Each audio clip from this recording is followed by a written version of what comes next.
So guys आपका बहुत बहुत स्वागत है श्री राधा रमन इंस्टीट्यूट के यूट्यूब चैनल में। और ये जो हमारा आज का वीडियो है, ये हमारे इस चैनल का 31st वीडियो है जो कि आईएससी के कॉमर्स सब्जेक्ट से रिलेटेड है। आज के इस वीडियो में हम हमारे third chapter sources of finance for joint stock company के लास्ट टॉपिक्स को डिस्कस करने वाले हैं, जिससे कि ये चैप्टर भी आज खत्म हो जाएगा। ये video sources of finance for joint stock company का 22nd वीडियो है, जिसमें कि हम फैक्टरिंग के मीनिंग, एडवांटेजेस एंड डिसएडवांटेजेस इस टॉपिक के बारे में जानने वाले हैं। And guys before I start the video, कुछ ऐसी बातें हैं जो कि मैं क्लियर कर देना चाहता हूं, और वो ये है कि इस वीडियो में जो कुछ भी पढ़ाया जाएगा वो सब CISCE काउंसिल के द्वारा इस चैप्टर के लिए जो सिलेबस बनाया गया है उसी को फॉलो करके बनाया जाएगा। तो वो सिलेबस अभी आपकी स्क्रीन पे मौजूद है और हम इसी सिलेबस को फॉलो करेंगे। एंड अगर आपको ये पूरा सिलेबस चाहिए तो इसका PDF का लिंक मैंने अपने डिस्क्रिप्शन में दे रखा है, आप वहां से डाउनलोड कर सकते हैं। अब जो हमारा अगला टॉपिक है वो है फैक्टरिंग। सो फैक्टरिंग का डेफिनेशन क्या कहता है कि factoring is a short term business finance source in which business finance is raised through the sale of book debts to a third party business firm or organization at a price less than the original value of the book debt. In factoring, a company which is in immediate need of business finance sells its accounts receivable to a third party business firm or organization called a factor at a discount and gets the amount presently required. The factor generally makes advances up to 60% of the accounts receivable to a company. When the book debt matures, the debtor of the company makes payments to the company, which in turn forwards it to the factor. So factoring समझाने से पहले मैं आपको एक point clear कर दे रहा हूं कि फैक्टरिंग का जो कंसेप्ट है वो discounting of bills of exchange से मिलता जुलता है। इसका कंसेप्ट कुछ उसी तरह का है। सो हम डिस्काउंटिंग बिल ऑफ एक्सचेंज में क्या जानते हैं कि एक बिल ऑफ एक्सचेंज एक कंपनी दूसरे कंपनी के ऊपर देती है, जो कि इस बात का सबूत होता है कि जो बाइंग कंपनी है उसको कुछ पेमेंट उस सेलिंग कंपनी को करना है एक पर्टिकुलर डेट में। लेकिन इसमें क्या होता है कि जो सेलिंग कंपनी है वो उस पर्टिकुलर डेट से पहले कोई भी पैसा नहीं मांग सकती है। वो उस बाइंग कंपनी को नहीं बोल सकती है कि मुझे डेट से कोई मतलब नहीं है, तुम मुझे आज ही पैसा दे दो। वो वैसा नहीं कर सकती है। The company is required to wait till the maturity of the bill of exchange. So ये चीज कि हमें बिल ऑफ एक्सचेंज का मेच्योरिटी तक वेट करना पड़ेगा, ये कंपनीज के लिए एक सरदर्द हो सकता है। लेकिन अगर किसी कंपनी को एकदम से पैसों की जरूरत पड़ जाए एंड उसे जो है पैसे अभी के अभी चाहिए, तो ऐसे केस में वो पैसा कहां से लाएगी? वो बिल ऑफ एक्सचेंज से पैसा नहीं ला सकती है। क्यों? क्योंकि उसके लिए उसको वेट करना पड़ेगा। सो इन दैट केस वो कंपनी क्या करती है कि वो एक बैंक के पास जाती है एंड बैंक को बोलती है कि आप मेरा बिल ऑफ एक्सचेंज को डिस्काउंट कर दीजिए। सो ऐसे केस में वो बैंक बिल ऑफ एक्सचेंज को डिस्काउंट कर देता है। मतलब ये कि वो बिल ऑफ एक्सचेंज का पेमेंट जो होता है वो उस कंपनी को कर देता है, लेकिन वो जो पेमेंट करता है वो ओरिजिनल वैल्यू से थोड़ा कम होता है। मतलब ये कि अगर 5 लाख रुपए का बिल ऑफ एक्सचेंज था तो वो उस कंपनी को 4 लाख या फिर 4.5 लाख रुपए ऐसा देगा एंड बाद में वो खुद जाके उस बाइंग कंपनी से वो पैसा ले लेगा। सो सेम कंसेप्ट यहाँ पे है। सो फैक्टरिंग क्या है? फैक्टरिंग भी एक short term business finance raise करने का तरीका है, जिसमें पैसा रेज होता है बुक डेब्ट्स को बेच के। मतलब जो पैसे हमें मिलने वाले हैं उनको हम किसी और को बेच देते हैं एंड उसके थ्रू पैसा रेज करते हैं। तो यहाँ पे जिसको वो पैसा बेचा जाता है उसको हम लोग बोलते हैं फैक्टर। सो यहाँ पे भी सेम चीज होता है कि अगर हमें पैसा चाहिए एंड उस पैसे के लिए हम ज्यादा दिन तक वेट नहीं कर सकते हैं, तो हम उस बिल को एक फैक्टर के पास लेके जा सकते हैं, जो कि हमें उसका पेमेंट करेगा एंड बाद में वो उससे पैसा कलेक्ट कर लेगा। अब वो जो पैसा है उसको वो फैक्टर डायरेक्टली उस बाइंग कंपनी से ले सकता है या फिर उस सेलिंग कंपनी के द्वारा ले सकता है। मतलब सेलिंग कंपनी को जब वो पैसा मिल जाएगा तो वो उससे ले लेगा या फिर वो डायरेक्टली बाइंग कंपनी से भी ले सकता है। तो इसको आइए एग्जांपल के थ्रू समझते हैं। मान के चलिए आपका कंपनी है जिसने 3 लाख रुपया का गुड बेचा है एक बाइंग कंपनी को, लेकिन बाइंग कंपनी ने बोला कि मैं अभी ये पैसे देने के हालत में नहीं हूं, मैं इसको आपको एक फ्यूचर में दे दूंगा। तो आपकी कंपनी ने कहा ठीक है, आप मुझे ये फ्यूचर में दे दीजिए, लेकिन आपको ये बिल ऑफ एक्सचेंज साइन करना होगा। तो आपके कंपनी ने क्या किया, उस बाइंग कंपनी के ऊपर एक बिल ऑफ एक्सचेंज बना दिया एंड वो बिल ऑफ एक्सचेंज बना देने से क्या हो गया, वो जो बाइंग कंपनी था वो आपके कंपनी के लिए एक डेप्टर बन गया है। मतलब वो आदमी जिसके द्वारा आपके कंपनी को पैसा मिलने वाला है। अब मैंने आपको जैसे कहा है कि बिल ऑफ एक्सचेंज में जो डेट मेंशन होता है, हम पैसा उस दिन को या फिर उसके बाद ही मांग सकते हैं, हम उससे पहले वो पैसा नहीं मांग सकते हैं। तो यहाँ पे भी वही चीज होगा कि आपका जो कंपनी है वो उस डेप्टर से वो पैसा उस डेट से पहले नहीं मांग सकता है। लेकिन अगर आपके कंपनी को वो पैसा अभी के अभी चाहिए तो इन दैट केस वो एक फैक्टर के पास जा सकता है। अब फैक्टर क्या होता है, वो भी एक बैंक की तरह ही होता है जो कि आपको तत्काल समय के लिए वो पैसा का पेमेंट कर देगा एंड बाद में जब आपको पैसा मिल जाएगा तो आप वो पैसा फैक्टर को दे दे दीजिए, या फिर वो फैक्टर वो पैसा खुद उस बाइंग कंपनी से जाके ले लेगा। सो यहाँ पे आपके कंपनी ने क्या किया, 3 लाख रुपया का जो बिल है वो उस बाइंग कंपनी के ऊपर देके उसको एक कंपनी का डेप्टर बना दिया है। अब आपको वो 3 लाख रुपया अभी चाहिए एंड आप ज्यादा दिन वेट नहीं कर सकते। क्यों? क्योंकि अभी आपको पैसों की एकदम जरूरत है। तो आपने क्या किया, आप एक फैक्टर के पास गए।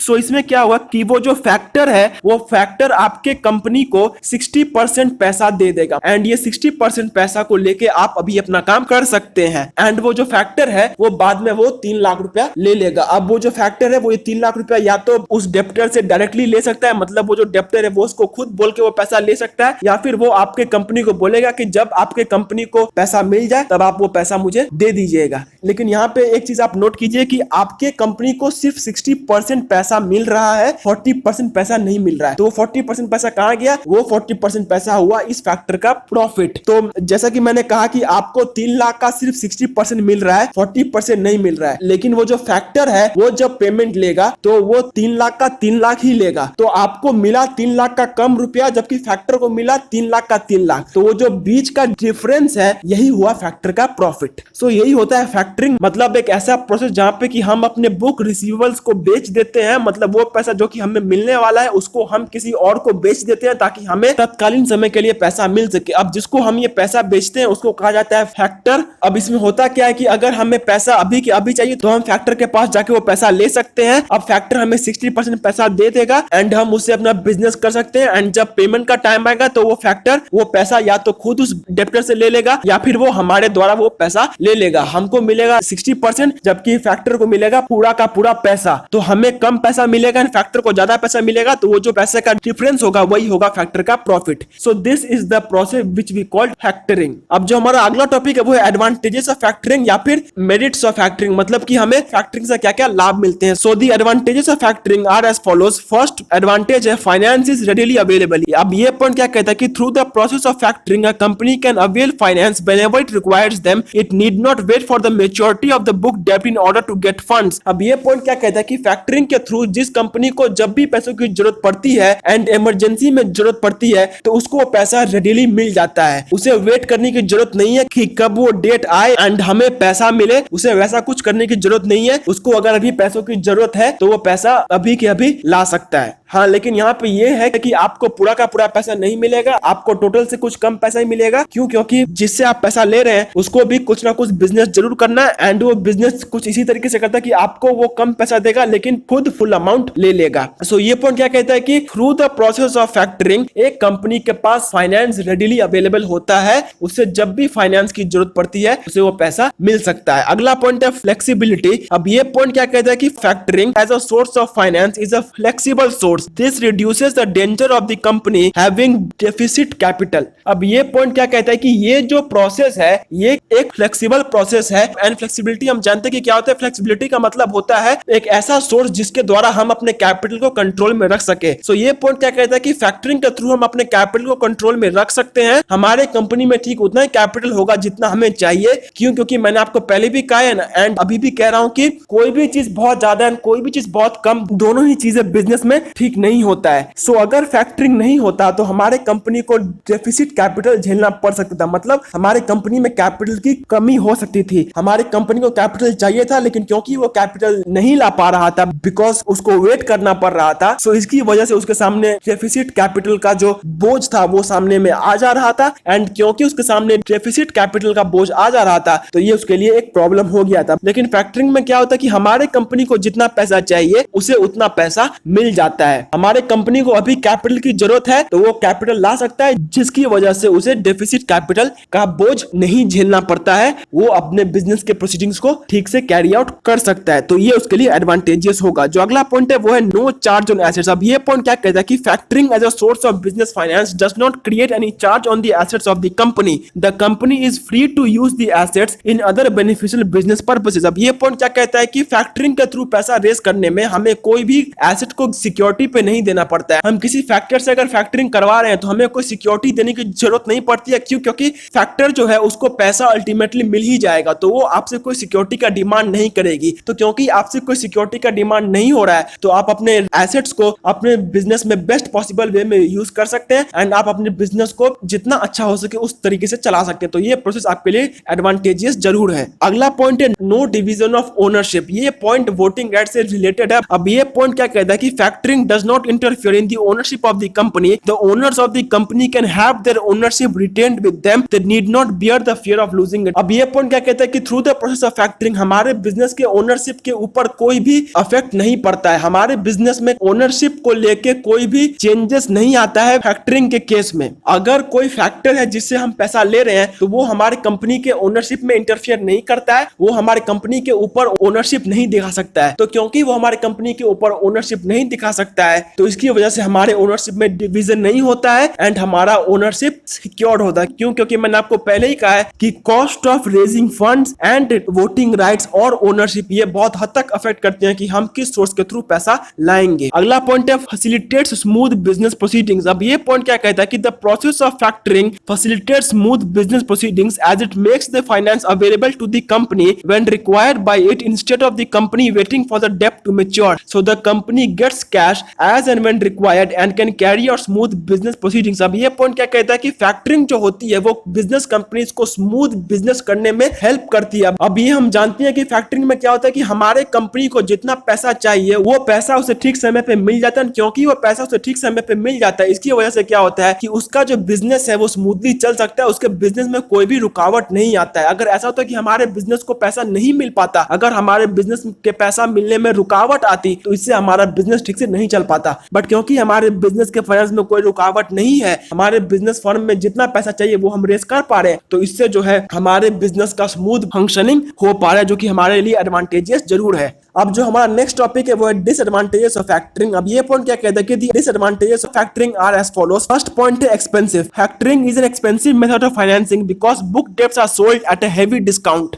अब ये पॉइंट क्या कहता है कि फैक्टरिंग जो है वो एक एक्सपेंसिव सोर्स है। अब वो कैसे एक्सपेंसिव है इसको समझिए। हम क्या जानते हैं कि फैक्टरिंग में हम अपने बुक डेब्ट्स को कम दाम पे बेचते हैं। जैसा कि मैंने आपको कहा कि आपको सिर्फ 60% तक ही मिलता है, रेस्ट 40% नहीं मिलता है। सो रेस्ट 40% क्योंकि आपको नहीं मिलता है तो इसकी वजह से क्या होता है कि आपके बिजनेस फर्म को लॉस झेलना पड़ता है, आपके बिजनेस फर्म को कम कैपिटल मिलता है एंड क्योंकि आपके बिजनेस फर्म को कम कैपिटल मिलता है सो ये आपके बिजनेस फर्म के लिए उतना एडवांटेजियस नहीं है। क्यों? क्योंकि अगर ऐसा होता कि आपका बिल ऑफ एक्सचेंज जितना अमाउंट का था आपको उतना ही मिलता सो उस टाइम हम नहीं बोलते कि फैक्टरिंग एक्सपेंसिव है। बट क्योंकि हमें अपने बिल ऑफ एक्सचेंज या फिर जो भी बुक डेब्ट है उसके टोटल वैल्यू से कम पैसा मिलता है, सो बिकॉज ऑफ दैट ये प्रोसेस एक्सपेंसिव हो जाता है। क्यों? क्योंकि हमें जो है पैसा कम मिलता है एंड जो कम पैसा हमें मिल रहा है वो हमारे लिए एक एक्सपेंस है। अगला पॉइंट है कि company bears losses in case of bad debts. अब ये पॉइंट क्या कहता है कि if the debtor does not pay the amount of डेब्ट to the company in such cases the company has to bear losses of bad debts and the company itself has to pay the full amount to the factor. अब ये point क्या कहता है कि जो company होता है उसे बैड डेब्ट्स का लॉस बेयर करना पड़ता है। हम जानते हैं कि फैक्टर जो होता है वो पैसा दो सोर्स से ला सकता है। वो या तो उस डेब्टर से खुद पैसा मांग सकता है या फिर वो आपसे पैसा मांग सकता है। वो बोल सकता है कि आपको जब पैसा मिले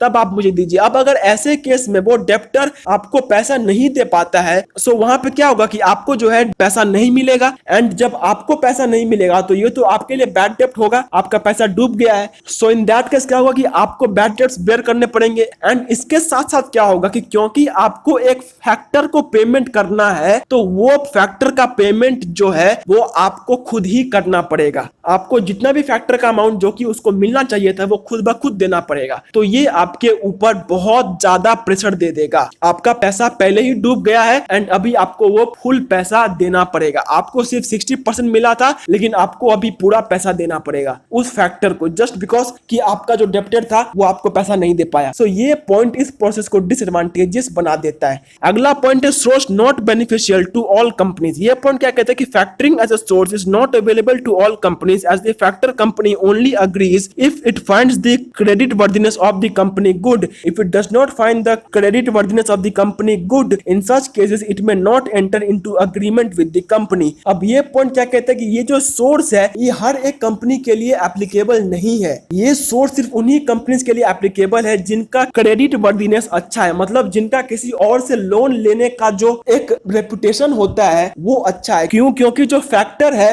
वो आपको पैसा देने से पहले ये जरूर इंश्योर कर लेगा कि आप वर्दी हैं उस फैक्टर से पैसा लेने के लिए। अगर उस फैक्टर को लगता है कि आपको पैसा देना ठीक नहीं है एंड आप वो पैसा फैक्टर को नहीं दे पाएंगे, सो इन दैट केस वो पैसा आपको नहीं देगी। तो इन दैट केस आपके कंपनी को जो कैपिटल की जरूरत थी एंड इमरजेंसी में जरूरत थी वो फुलफिल नहीं हो पाएगी। सो ये प्रोसेस उन कंपनीज के लिए एडवांटेजियस नहीं है जिनका क्रेडिट वर्दीनेस अच्छा नहीं है। सो इसकी वजह से ये प्रोसेस सभी कंपनी के लिए एडवांटेजियस नहीं है, ये कुछ कुछ कंपनीज के लिए डिसएडवांटेजियस होते हैं। अगला पॉइंट है reduction of profit margin. The amount received by the company as a book डेप्ट is a discounted amount, so this reduces the profit margin of the company. अब ये पॉइंट क्या कहता है कि ये जो प्रोसेस है ये आपके कंपनी के प्रॉफिट मार्जिन को घटा देता है, ये आपके कंपनी के प्रॉफिट को रिड्यूस कर देता है। अब वो कैसे करता है इसको समझिए। मान के चलिए आपको पहले जो है 3 लाख का 3 लाख मिलना था, लेकिन अब आप फैक्टर के पास गए हैं तो आपको कितना मिला है? 1,80,000। तो इनडायरेक्टली आप सोच के देखिए कि आप पहले 3 लाख रुपए का कैपिटल लेके प्रॉफिट कमा सकते थे,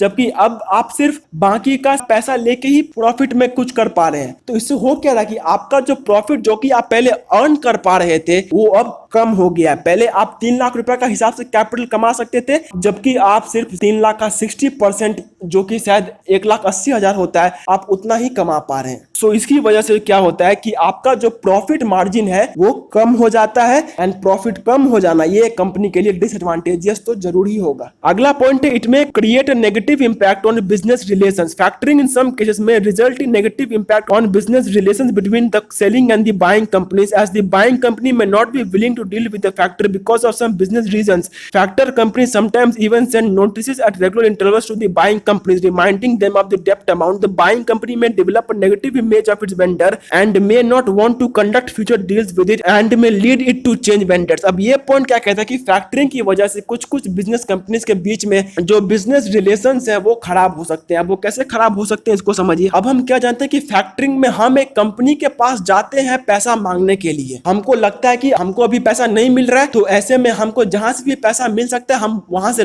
अगर ला सकते हैं तो हम उससे जरूर लाएंगे। तो इन दैट केस हो सकता है कि आप अगर किसी फैक्टर के पास गए एंड आपका फैक्टर ने जब उस डेप्टर को नोटिस बेचा तो उस डेप्टर को अच्छा ना लगे कि आप उस फैक्टर के पास गए थे। वो ये सोच सकता है कि क्या आपको उसके ऊपर भरोसा नहीं है, वो ये सोच सकता है कि आपको क्या जरूरत पड़ गई कि आपको जाना पड़ा एक फैक्टर के पास, वो ये सोच सकता है कि आप तो उसके पास भी आ सकते थे, वो सब कुछ सॉर्ट आउट कर सकता था। सो ये सब चीजें क्या करती है आपके और उसके बीच में नेगेटिव बिजनेस रिलेशंस बना देती है, आपके बिजनेस रिलेशंस को खराब कर देती है। सो क्योंकि ये आपके बिजनेस रिलेशंस को खराब कर देती है तो इसकी वजह से ये प्रोसेस डिसएडवांटेजेस हो जाता है। क्यों? क्योंकि ये अगर आपके बिजनेस रिलेशंस को खराब कर रहा है सो दिस इज नॉट गुड। क्यों? क्योंकि बिजनेस में बिजनेस रिलेशंस बहुत मैटर करते हैं एंड अगर एक प्रोसेस की वजह से वो खराब हो रहे हैं तो वो ठीक बात नहीं है। अब कुछ कुछ फैक्टर कंपनीज क्या करती हैं कि जो डेप्टर्स होते हैं उनको बार बार नोटिस भेजते हैं कि देखिए आपको पैसा देना है, आप रेडी रहिए, आपको पैसा देना है तो आपको रेडी होना होगा, हम आपसे उसी डेट में पैसा मांगेंगे, आपको पैसा देना होगा। सो ये सब चीजों की वजह से क्या होता है कि वो जो डेप्टर है उसके ऊपर प्रेशर पड़ने लग जाता है एंड वो ये सोचने लग जाता है कि ये सब कुछ हो रहा है आपकी वजह से। क्यों? क्योंकि आपने उसके ऊपर भरोसा नहीं दिखाया। तो इन सब की वजह से क्या होता है कि आपके और उसके बीच में बिजनेस रिलेशंस खराब हो जाते हैं, जिसकी वजह से हो सकता है कि वो अपना वेंडर चेंज करना चाहे, हो सकता है कि वो आपके कंपनी को बोलते कि मैं आपके कंपनी के साथ कोई भी डील्स नहीं करना चाहता हूं। तो अगर ऐसा होगा तो आपका बिजनेस ठीक से नहीं चल पाएगा। सो ये फैक्टरिंग को डिसएडवांटेजेस बना देता है। क्यों? क्योंकि फैक्टरिंग की वजह से कुछ बिजनेस कंपनीज का जो बिजनेस रिलेशंस है वो खराब हो जाता है। सो गाइस हमारी ये आज की वीडियो यहीं पे खत्म होती है एंड इस वीडियो को खत्म करने के साथ साथ मैं आपको बस एक ही एडवाइस देना चाहता हूं कि आप प्लीज इस वीडियो पे पूरे डिपेंडेंट ना हो जाएं। मैं आपसे रिक्वेस्ट करूंगा कि आप जिस भी बुक को फॉलो करते हैं आप एक बार उस बुक को जाके पढ़िए, एकदम से इस वीडियो पे डिपेंडेंट मत हो जाइए। एंड अगर ये वीडियो को आप एग्जाम के समय में देख रहे हैं, then I request you not to take this video as the only source जिससे कि आप एग्जाम में अच्छे मार्क्स स्कोर कर पाए। आप प्लीज जाके अपने कोई भी टेक्स्ट बुक हो उसे अच्छे से पढ़िए। तो गाइस, आशा करता हूं कि ये वीडियो आपके लिए हेल्पफुल रही होगी, और अगर ये वीडियो आपके लिए थोड़ी सी भी हेल्पफुल रही होगी तो प्लीज इस वीडियो को एक बार लाइक जरूर कर दीजिए। और अगर आप ऐसे वीडियोस और भी फ्यूचर में देखना चाहते हैं तो चैनल को सब्सक्राइब करके बेल आइकन को जरूर प्रेस कर लीजिए। और अगर आपके कुछ भी डाउट्स, क्वेरीज या फिर क्वेश्चंस हैं उनको कमेंट सेक्शन में कमेंट जरूर कीजिए। एंड अगर आपके कुछ ऐसे दोस्त हैं जो कि इससे कुछ हेल्प पा सकते हैं तो इन ये वीडियो आप उनको भी प्लीज जरूर शेयर कर दीजिएगा। तब तक के लिए do take very good care of yourselves and bye bye and जय हिंद।